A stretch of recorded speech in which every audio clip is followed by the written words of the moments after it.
بسم اللہ الرحمن الرحیم۔ السلام علیکم ورحمۃ اللہ وبرکاتہ۔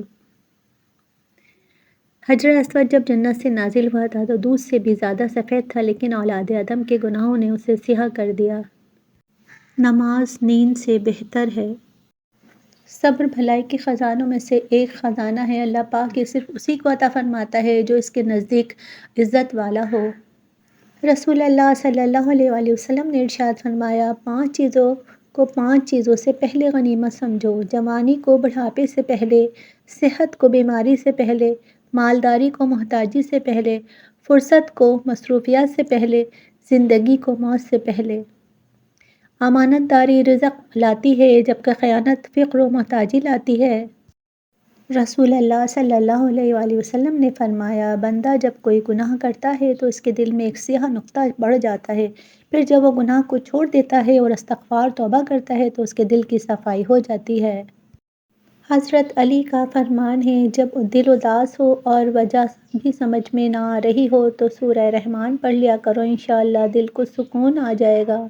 رسول اللہ صلی اللہ علیہ وآلہ وسلم کا فرمان ہے، کسی نے اس کھانے سے بہتر کوئی کھانا نہیں کھایا جو اپنے ہاتھ سے کمایا ہو۔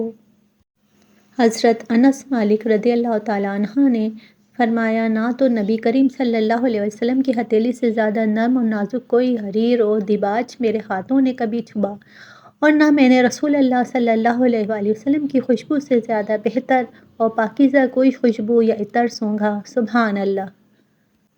نبی کریم صلی اللہ علیہ وآلہ وسلم نے فرمایا، ہمارا پروردگار بلند برکت والا ہے، ہر رات کو اس وقت آسمان دنیا پر آتا ہے جب رات کا آخری تہائی حصہ رہ جاتا ہے۔ وہ کہتا ہے، کوئی مجھ سے دعا کرنے والا ہے کہ میں اس کی دعا قبول کروں، کوئی مجھ سے مانگنے والا ہے کہ میں اسے دوں، کوئی مجھ سے بخشش طلب کرنے والا ہے کہ میں اس کو بخش دوں۔ مل کر اور اللہ پاک کا نام لے کر کھایا کرو کہ کھانے میں برکت ہوگی۔ لوگوں نے عرض کیا، اللہ کے رسول صلی اللہ علیہ وسلم، حسن سلوک کا سب سے زیادہ مستحق کون ہے؟ آپ صلی اللہ علیہ وسلم نے فرمایا، تمہاری ماں۔ جو شخص نرمی سے محروم ہے وہ بھلائی سے بھی محروم ہے۔ یقیناً جن لوگوں نے کہہ دیا کہ اللہ ہی ہمارا رب ہے، پھر اس پر جم گئے، ان کے لیے نہ کوئی خوف ہے اور نہ وہ غمگین ہوں گے۔ جو اپنے رب کا ذکر کثرت سے کرے اور صبح و شام اس کی تسبیح بیان کرتا رہے تو اللہ تعالیٰ آسمان و زمین کے درمیان خلا کو نیکیوں سے بھر دیتا ہے۔ رسول اللہ صلی اللہ علیہ وآلہ وسلم نے فرمایا، صدقہ گناہوں کو بجھا دیتا ہے جیسے پانی آگ کو بجھا دیتا ہے۔ جو چیز انسان کو سب سے زیادہ جنت میں داخل کرنے والی ہے وہ تقویٰ اور حسن اخلاق ہے۔ درخت سے گرنے والا کوئی پتا بھی ایسا نہیں جس کا اللہ کو علم نہ ہو۔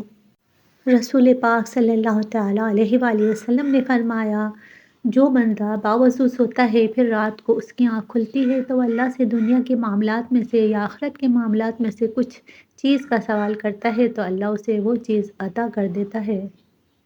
رسول پاک صلی اللہ تعالیٰ علیہ وآلہ وسلم نے فرمایا، اذان اور اقامت کے درمیان دعا قبول ہوتی ہے، بس اس وقت دعا کیا کرو۔ اس وقت تم ہر گروہ کو گھٹنوں کے بل گرا دیکھو گے، ہر گروہ کو پکارا جائے گا کہ آئے اور اپنا نامہ اعمال دیکھے۔ ان سے کہا جائے گا، آج تم لوگوں کو ان اعمال کا بدلہ دیا جائے گا جو تم کرتے رہے تھے۔